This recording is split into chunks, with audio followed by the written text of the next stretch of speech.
Bienvenue dans le podcast Une blonde en Norvège.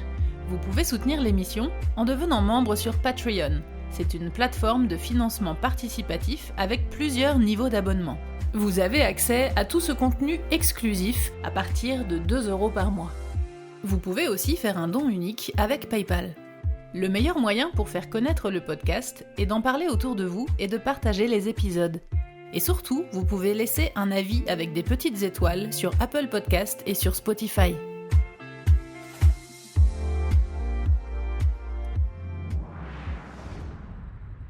Le fond du mode de vie Sami, c'est un mode de vie inclusif avec la nature, où on prélève dans la nature ce dont on a besoin pour vivre et où on vit ainsi. C'est-à-dire que ce n'est pas une société basée sur le profit. Or, on a des fois tendance à l'oublier, mais nos sociétés occidentales, aussi bien en France qu'en Norvège, le principe, ce fameux principe qu'on appelle la croissance, c'est un truc qui nous gouverne. C'est-à-dire qu'on produit plus dans toujours la recherche d'avoir plus de confort, plus de possession, plus de ceci, plus de cela.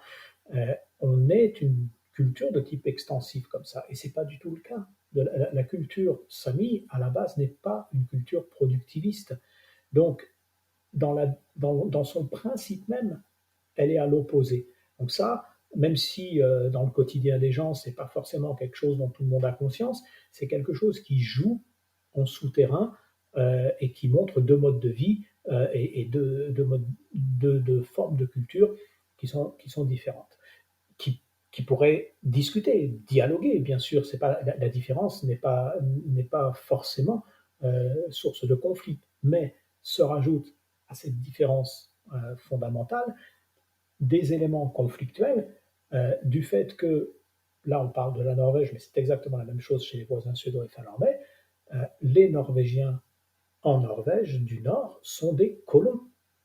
Ils ont colonisé historiquement, ils sont venus chez les Samis, ils se sont installés sur leur terre, ils ont signé des actes de propriété, comme on le disait tout à l'heure, là où ça n'existait pas, ils ont spoilé ces gens de leur terre, ils ont détruit leur religion chamanique, ils ont brûlé les tambours, ils ont tué les chamans, ils ont imposé le protestantisme, ils ont imposé leurs industries, et les Samis ont eu de moins en moins de place dans ce monde-là. Donc historiquement, il y a quelque chose de violent qui est exercé contre eux. Oui, c'est vraiment un clash des cultures. Voilà. Après, là où ça devient compliqué, c'est que, tu vois, prenons un Norvégien qui habite dans le Finnmark, donc dans le territoire Sápmi, et tu parles avec lui. Et ce monsieur ou cette dame va te dire, oh ben moi, oui, je suis là, mes parents, mes grands-parents, mes arrière-grands-parents, on est là depuis 350 ans. Et bien, quelqu'un qui est là depuis 350 ans, il se sent profondément chez lui. Ouais. Et donc, il est chez lui à cet endroit-là. Et il a complètement oublié, et ça lui paraît compliqué, de s'imaginer être sur le territoire d'un autre. De quelqu'un d'autre, oui. Voilà. Donc, après, ça va se jouer donc dans la relation des gens entre eux. Au niveau individuel, il y a des gens qui s'entendent bien, d'autres qui ne s'entendent pas. Après, globalement, il y a quand même une forme de racisme. Comment tu définirais, toi, la relation norvégien-Sami? Est-ce que c'est une relation... Est-ce que ça va mieux? Est-ce que c'est plus respecté? Est-ce que ça l'est moins? Ça va mieux sur le papier qu'à certaines époques, mais dans la réalité, ça reste quand même clivant. Tu trouves qu'il y a encore ce regard-là de la part des Norvégiens envers les Samis? Alors, pas forcément de la plupart, mais il y a quelque chose comme ça, dans le fond, qui est là et qui existe. Il y a aussi que c'est des gens qui, par exemple, tu vois, dans les conflits qu'on va avoir, les Samis ont droit à des subventions, parce qu'en fait, l'élevage de rennes, on ne s'en sort pas juste en élevant des rennes, ça on a évoqué tout à l'heure. Donc, il y a des subventions qui leur sont accordées. Et puis, et bien forcément, il y a des gens qui ne sont pas Samis, qui vont râler. Hey, alors pourquoi eux, ils ont des subventions et pas moi? J'habite au même endroit, je devrais les avoir. Et il y a cette espèce de racisme ordinaire, il est très présent. au quotidien, dans des petites choses. Il y a par exemple, tu vois, dans les petites choses du racisme quotidien, il y a une sorte de ressentiment larvé à certains endroits, parce que c'est tout bête, hein. Je vais te prendre l'exemple des vacances de Pâques. Les vacances de Pâques, c'est le moment où on a le dégel, où il commence à faire beau, il y a des belles journées ensoleillées, mais il y a encore la neige. Donc les gens là-haut, ils n'ont qu'une envie, c'est prendre leur motoneige et aller profiter de la nature à des fins de loisirs. Sauf qu'ils ne peuvent pas, parce que c'est une période où les femelles reines, elles ne sont pas loin de l'accouchement, donc il ne faut pas leur faire peur avec des bruits de motoneige, avec des bruits de feux de camp, de fêtes, etc. Donc on interdit dans certains endroits d'aller faire du tourisme de loisirs. Et bien ça, il y a plein de sédentaires norvégiens ou suédois qui n'acceptent pas, qui disent mais mon Dieu, pourquoi vous nous interdisez? On est chez nous, on peut bien aller faire de la motoneige. On s'en fout de leur putain de reine. Tu vois, ce fucking reindeer, c'est vraiment un truc, un mot qu'on rencontre souvent. Voilà, tu vois, ça va être des petites choses comme ça. Est-ce que ce racisme et cette intolérance marchent dans l'autre sens aussi? Est-ce que les Samis sont intolérants envers les Norvégiens? Très peu. Alors déjà, le fait qu'ils soient moins nombreux fait que proportionnellement, il y en a moins. Mais disons qu'en plus, même à l'intérieur même du peuple sami, les gens ne sont pas tous pareils. C'est-à-dire que tu as différentes sortes de personnes. Euh, tu vas avoir, par exemple, certains éleveurs de rennes qui, eux, ils font le boulot d'éleveurs de rennes. Ils sont samis, mais ils ne sont pas du tout politisés.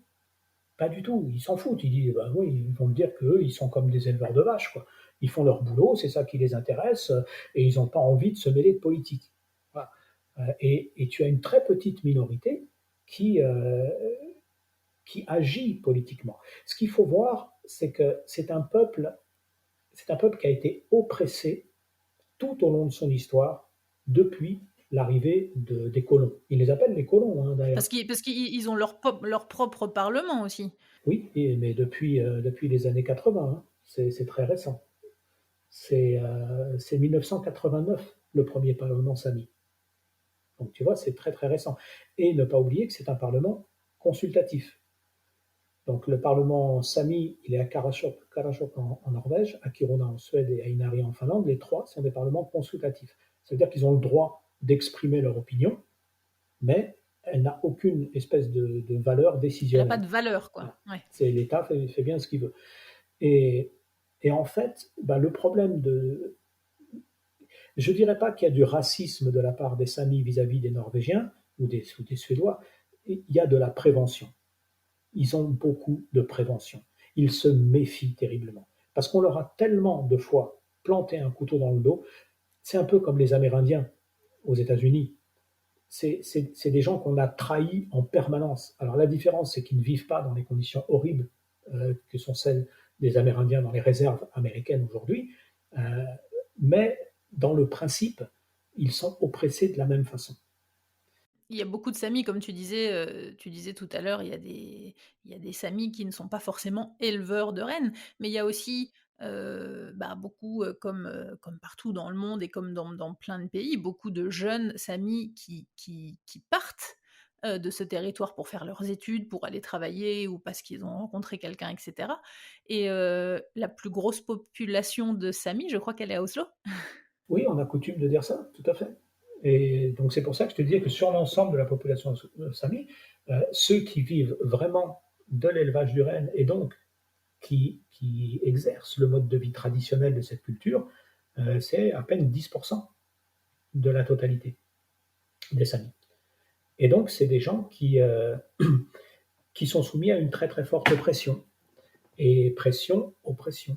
Le ressenti que j'ai eu quand je les ai rencontrés, j'avais discuté avec une famille dont la fille de la famille, justement, avait un rôle dans ce parlement et elle se battait pour défendre, pour préserver le côté culturel, et essentiellement de la langue, et me racontait qu'il y avait, dans la langue sami, je crois, plus de 40 ou 50 mots qui définissent le mot neige. Absolument. Et oui, parce que et c'est passionnant d'ailleurs cette constatation, parce que ça nous ramène justement à cette vie au cœur de la nature dont on parlait tout à l'heure. C'est-à-dire que la neige, pour quelqu'un, en fait, la vraie opposition, hein, enfin, il y a une opposition très forte entre la nature de loisirs et la nature de vie et de travail. Et les Samis, c'est leur lieu de vie et de travail, et pour tous les autres, la nature, c'est un lieu de loisir. Quand tu vas faire du ski en tant que loisir, bah, la neige, ok, elle est dure ou elle est molle. Ou elle est En gros, molle. c'est ça, quoi. Quand tu es Sami, la neige, tu peux l'appeler de 50 façons différentes parce qu'il y a des nuances. Elle est molle, mais elle est molle comment? Elle est molle de De combien de combien temps? de temps? Ouais. Euh, Tu vois, voilà. Elle est molle qui va vers le dur ou elle est molle qui va vers l'eau? Enfin, on peut détailler de Ouais, c'est plus vrai que en j'avais trouvé plus. ça fou. Je savais, j'avais pas pris conscience Tout à de ces fait. termes-là. Et, et sur la langue, par exemple, euh, il y a encore aujourd'hui un combat, et ça a été un vrai combat de faire reconnaître la langue sami comme langue officielle. Tu vois, cette défiance que les samis peuvent avoir par rapport au gouvernement, euh, je redis, la langue sami n'est officielle en Norvège que depuis la fin des années 80, 1980. Ça veut dire qu'avant, c'était une langue interdite.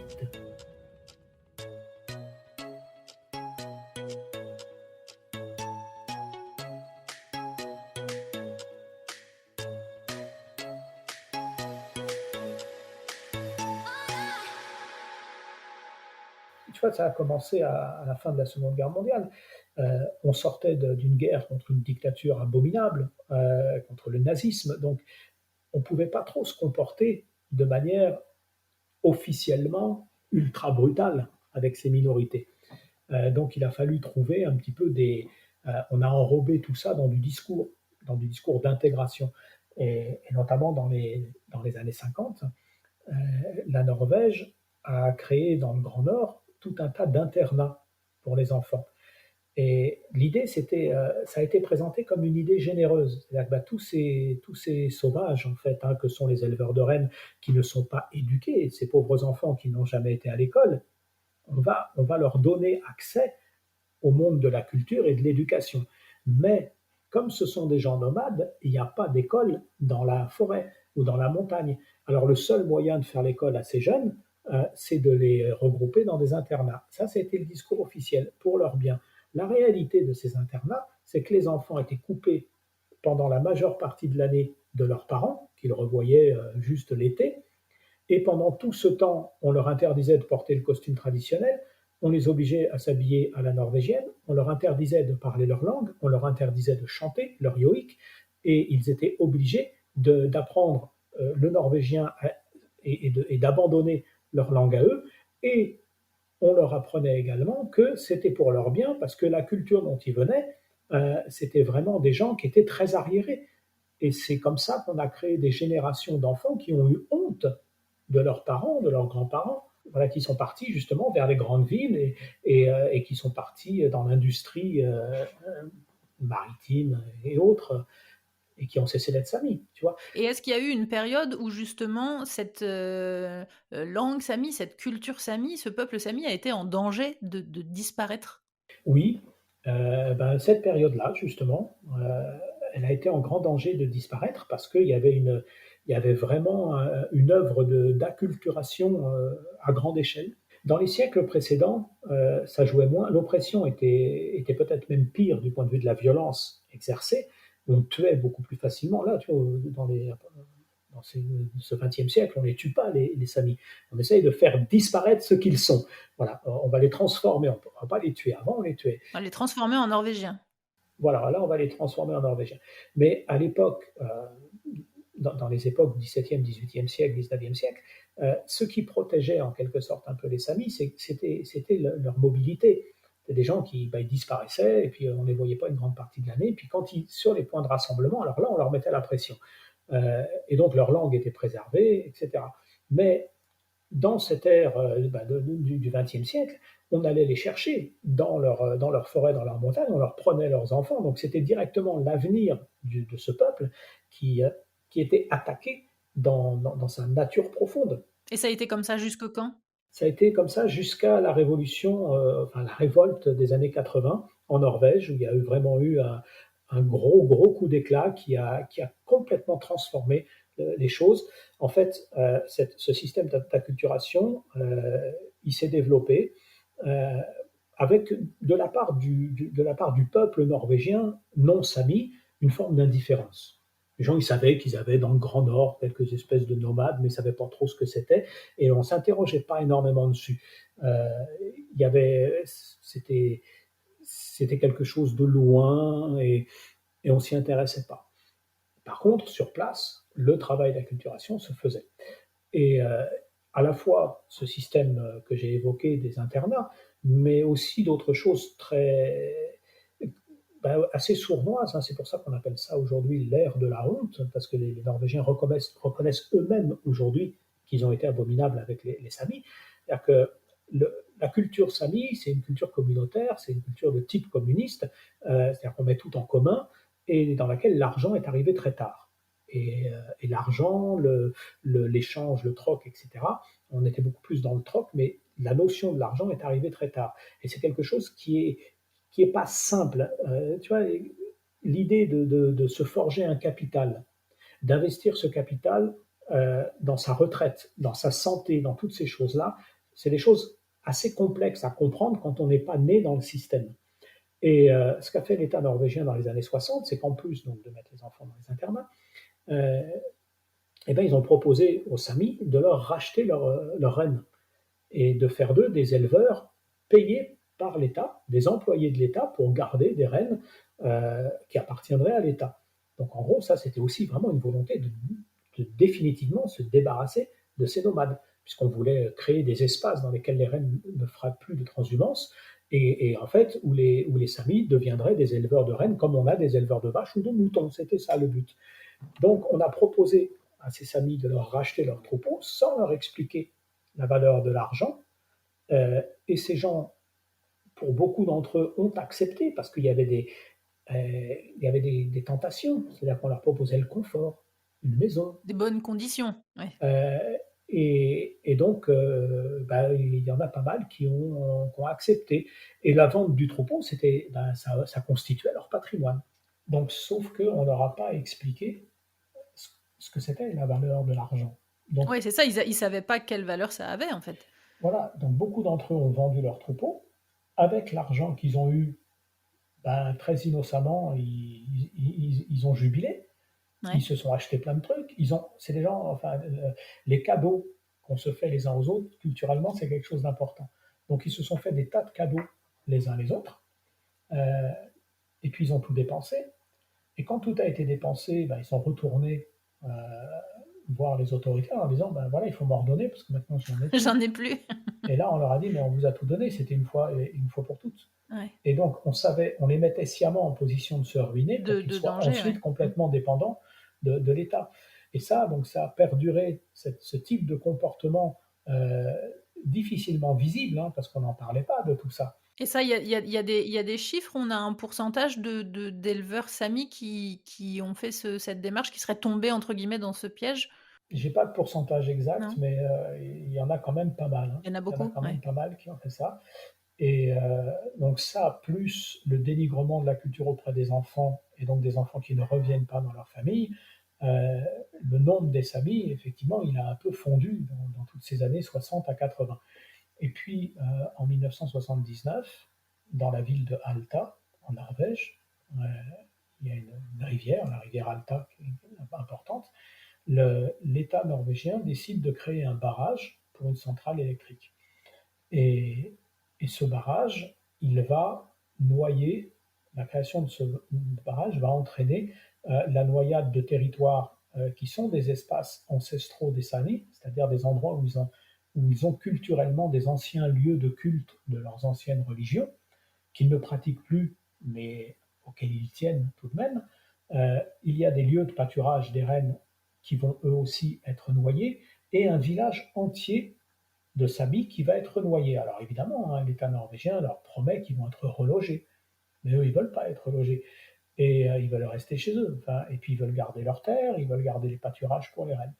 Euh, à ce moment-là, les Samis qui ont l'habitude que tout ça se passe sur eux, ils acceptent en fait. Il y a une forme de renoncement, c'est comme ça. Et il se trouve que là, au milieu de ce renoncement, il y a une jeunesse qui a 20 ans à ce moment-là et qui dit à ses parents, mais non, il n'en est pas question, on n'a pas à se laisser faire, on est chez nous, ils ne nous voleront pas ce qui nous appartient, et ils vont lancer un mouvement politique, ils vont s'enchaîner dans les rues de Alta, euh, ils vont faire des sittings, ils vont convoquer la presse. On est en quelle année là? On est en 1980.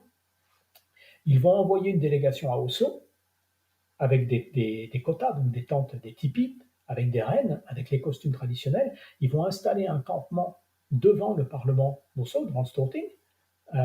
Les habitants d'Oslo sont sidérés de voir ça. C'est la première fois qu'ils les voient, ces fameux nomades du Grand Nord. Et puis, il y a tout un mouvement de solidarité dans les médias qui va se mettre autour d'eux. Bah oui, effectivement, c'est des gens, ils n'ont jamais fait de mal à personne. Et oui, ça aussi, ça va apparaître à ce moment-là. C'est que les Samis, avec les Mayas, c'est le seul peuple au monde qui a jamais pris les armes contre un autre peuple. C'est des gens profondément pacifiques. Et donc là, tout ça, ça apparaît. Et on se dit, ça correspond aussi avec ce qui se passe aux États-Unis et les mouvements d'empathie qu'il y a pour les Amérindiens qui sont spoliés. Et les gens font les rapprochements, ils se disent, mais mon Dieu, on se comporte de la même façon. Et donc, il y a un mouvement d'opinion qui va complètement basculer en faveur des Samis, et l'État norvégien, même si il n'abandonnera pas le projet de barrage, le barrage aura bien lieu, le village sera bien noyé et les terres aussi, ils vont quand même devoir donner quelque chose. Et deux choses vont être données qui vont être l'appui et le socle de tout le combat des Samis actuels, c'est la création d'un parlement Sami, la reconnaissance de la langue Sami comme langue officielle. Donc ce peuple, d'un seul coup, entre de manière, en 1989 avec le premier parlement, ils deviennent un peuple à part entière de la Norvège. Et donc, du coup, ces coups bas, on ne peut plus les leur porter aussi facilement. Parce qu'ils ont notamment une audience dans laquelle ils peuvent dire ces choses. Ils peuvent les exprimer, qui sont le Parlement. Mais ce dont on se rend compte, tu parlais de la langue, ce dont on se rend compte à ce moment-là, c'est que la langue, elle est presque perdue. Il y a très peu de gens qui la parlent. Qui la parlent encore, ouais. Bon, voilà. Et donc, dans ces années 80, il va y avoir beaucoup de Samis politisés qui vont aller rechercher cette langue, et notamment une chanteuse très très connue qui s'appelle Mary Boyne, qui va faire énormément pour la langue Sami, et elle le dit dans ses interviews. Quand elle était petite, on lui disait mais non, ça c'est une musique, ça vaut rien cette musique. Après avoir été la musique du diable, ça a été une musique qui valait rien. Chante pas ces trucs-là. Et puis cette langue, de toute façon, plus personne ne la parle. Donc elle va aller rechercher les racines de cette langue, elle va réapprendre à la parler. Et puis d'autres comme elle. Et on va commencer à voir naître des écoles dans lesquelles on parle le Sami. Et une situation un peu qui est très représentative, c'est que après quelques années d'efforts, on va avoir une génération où les enfants apprennent à leurs parents leur propre langue. Propre langue. Parce que les parents l'avaient perdu, cette langue. Ça, c'était dans les années 90-2000. Et donc, aujourd'hui, on a énormément progressé sur ces questions-là, puisque la langue sami est une langue officielle, elle est enseignée à l'école, il y a même des doctorats en langue sami qui sont possibles à l'université. L'université de Tromsø, je crois qu'ils ont plus de 30 modules qui sont accessibles en langue sami. Donc voilà, on a énormément progressé. Il y a depuis 1979 donc une écriture officielle pour tous les Samis. Il y a des journaux Samis, il y a des télévisions Samis, et voilà. Et puis maintenant avec les réseaux sociaux, il y a aussi beaucoup. Il y a une chaîne NRK Sami. Il y a une chaîne NRK Sami, oui. Donc voilà, tu vois tout ça, mais ça on le doit à ce réveil des années 80 au moment du barrage d'Alta. Mais auparavant, et donc ça c'est la situation à laquelle aujourd'hui, mais au quotidien, ils sont jamais apaisés. C'est-à-dire que en tant que minorité face à un peuple extensif, ils sont constamment menacés. C'est-à-dire que c'est des gens qui peuvent jamais être tranquilles, jamais.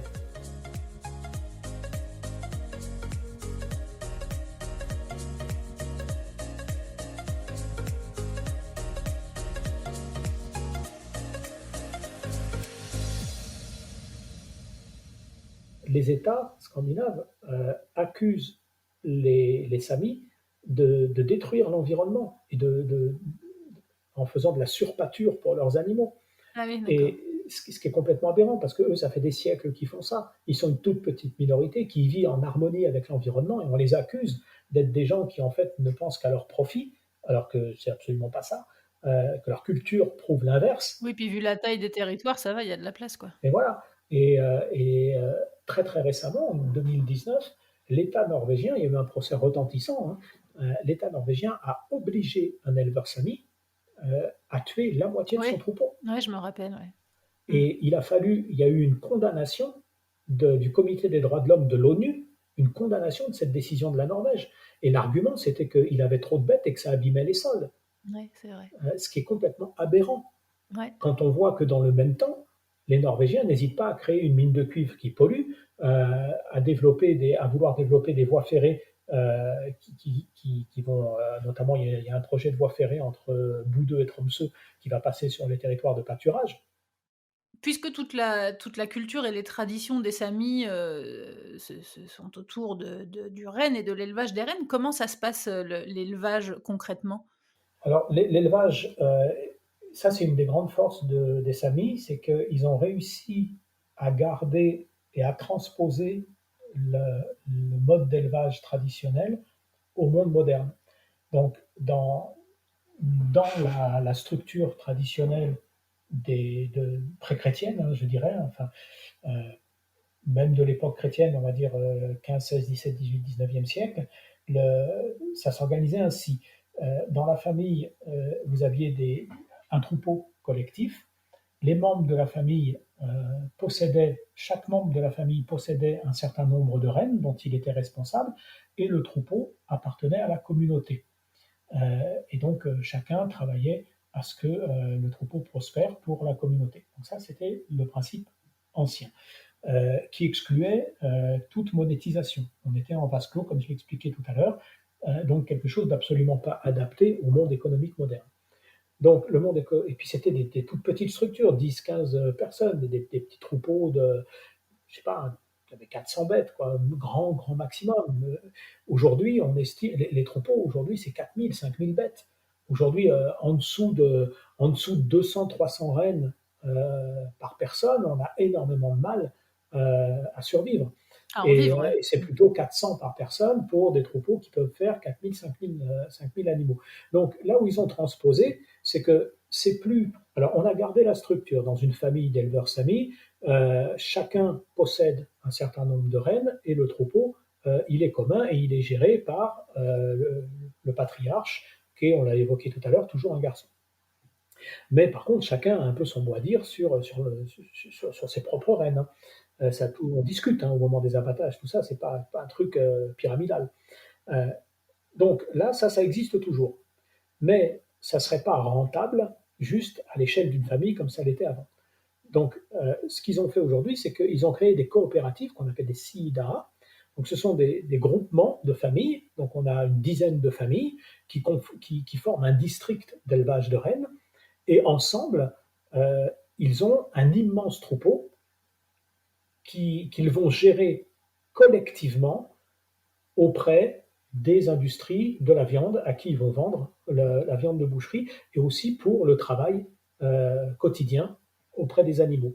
Donc chaque famille travaille avec son troupeau, mais travaille aussi avec le troupeau des autres Des dans autres. la collectivité qui est souvent déterminée géographiquement sur un petit secteur.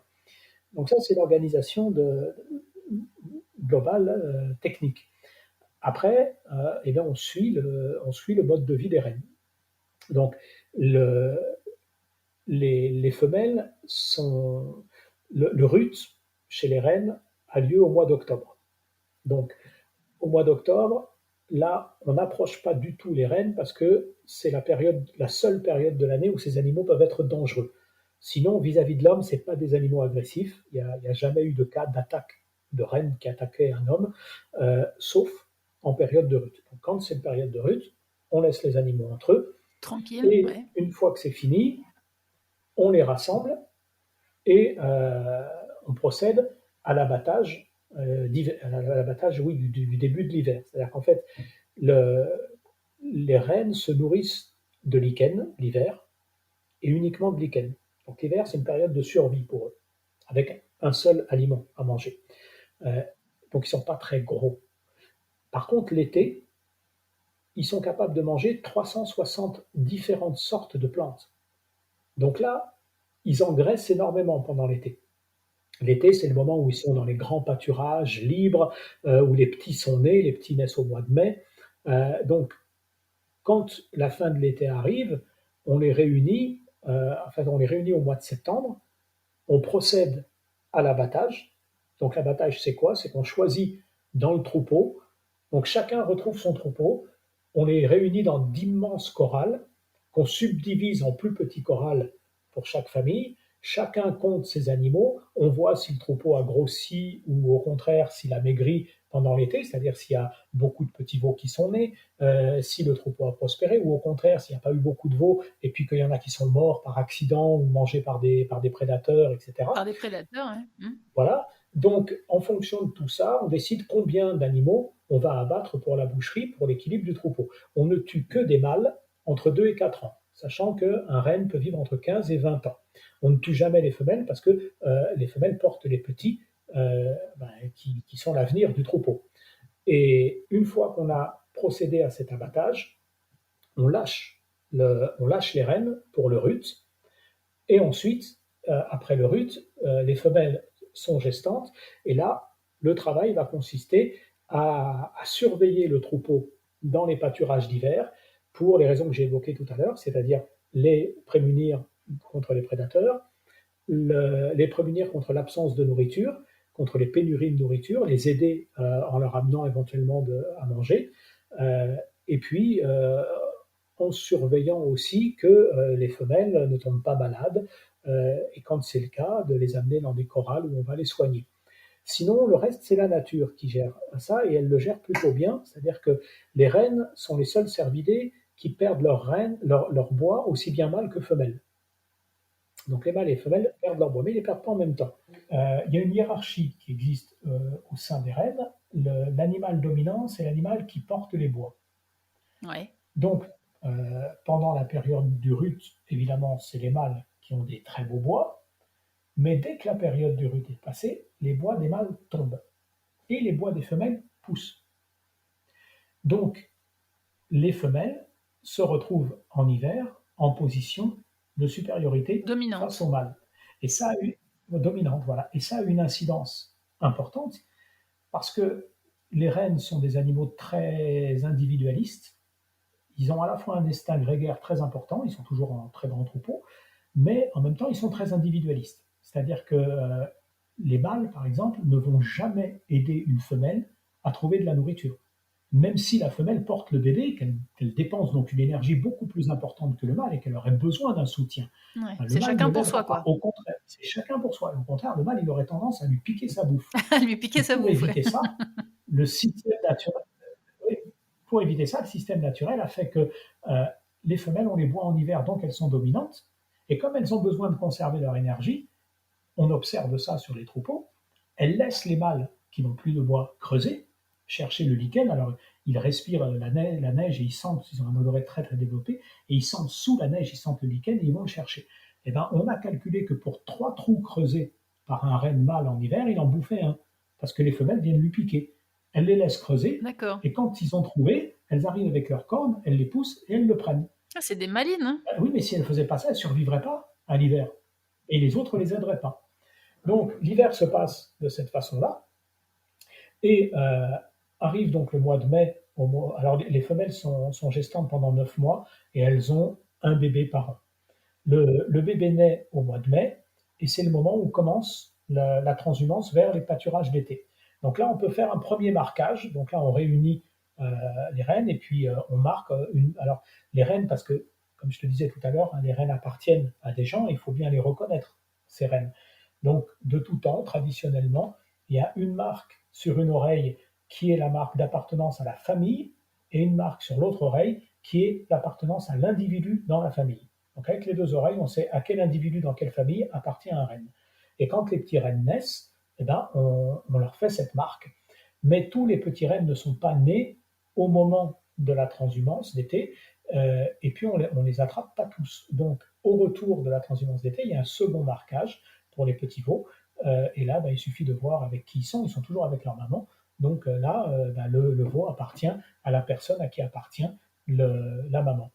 On fait le marquage de cette façon-là. Donc les grands moments de l'élevage de rennes, c'est à la fois les grands rassemblements pour les amener vers les pâturages et pour les ramener des pâturages. C'est un énorme boulot, hein. C'est des grands troupeaux. Ça, c'est un premier moment de la vie de l'élevage de rennes. L'abattage, où là, toutes les familles ensemble, ça dure plusieurs jours, et tout le monde travaille à tuer les rennes et à les dépecer. Rien n'est jeté, on utilise absolument tout. La viande pour la nourriture, les fourrures pour faire des peaux de rennes qui vont être vendues ensuite, les bois pour l'artisanat, etc. Et il paraît d'ailleurs que moi, quand j'étais allée sur les territoires samis, que ça porte chance de trouver des bois de rennes tombés. J'avais eu la chance d'en trouver, j'en avais ramené. Oui, on peut, oui, tout à fait. Il y a plein d'idées comme ça qui sont liées au bois de renne. Et puis c'est aussi un formidable outil pour l'artisanat. On fait des choses magnifiques avec. Le bois de renne, une fois qu'il est poli, on dirait de l'ivoire, hein. Oui, c'est vrai. Ouais. Et c'est une source de revenus conséquente, importante pour les samis qui développent pour certains un don artistique important. Il y a un très bon réalisateur français qui s'appelle Corto Fajal, qui a réalisé un documentaire qui s'appelle Youn face au vent, dans lequel il suit un éleveur de rennes sami dans les années 2018, et qui est également un artisan de très grande qualité. Et c'est un film documentaire que je conseille aussi, parce que il est très riche d'enseignements justement sur ces deux aspects du monde du travail de l'artisanat et du travail de l'élevage de rennes. Donc un travail très physique, un travail qui suit les étapes de l'année, de la naissance, du développement, de l'hiver, de survie, de l'été où là au contraire ils vont prendre beaucoup de poids, de la protection contre les prédateurs, contre les maladies. On est très souvent à l'extérieur. C'est une vie essentiellement où les gens vivent dehors. Oui, tout est dehors, ouais. Voilà, tout est dehors. Et je rappellerai quand même, comme je l'ai fait en début d'émission, cette énorme distinction. Les samis, éleveurs de rennes, vivent dans la nature. Les Scandinaves, ils utilisent la nature à des fins de loisirs. Et c'est toute la différence. Pour un Scandinave, la nature, c'est un jardin. C'est pas le cas pour un sami. C'est son lieu de vie. C'est sa maison. Ouais. C'est sa maison. Et donc, il est tout le temps dedans. Donc, le mode de vie est très différent. Tu l'as dit toi-même tout à l'heure, la temporalité n'est pas la même. La fatigue n'est pas la même. Il y a donc beaucoup de différences entre ces populations qui, on l'a vu, génèrent un peu beaucoup d'incompréhension. Rendez-vous dans le prochain épisode pour la suite de cet entretien. Retrouvez l'émission sur toutes les applications de podcast et en format vidéo sur YouTube. N'hésitez pas à partager les épisodes et à laisser un commentaire sur Apple Podcast ou sur Spotify. Merci à Louise, Eddie et tous les autres contributeurs qui soutiennent l'émission sur Patreon. À bientôt!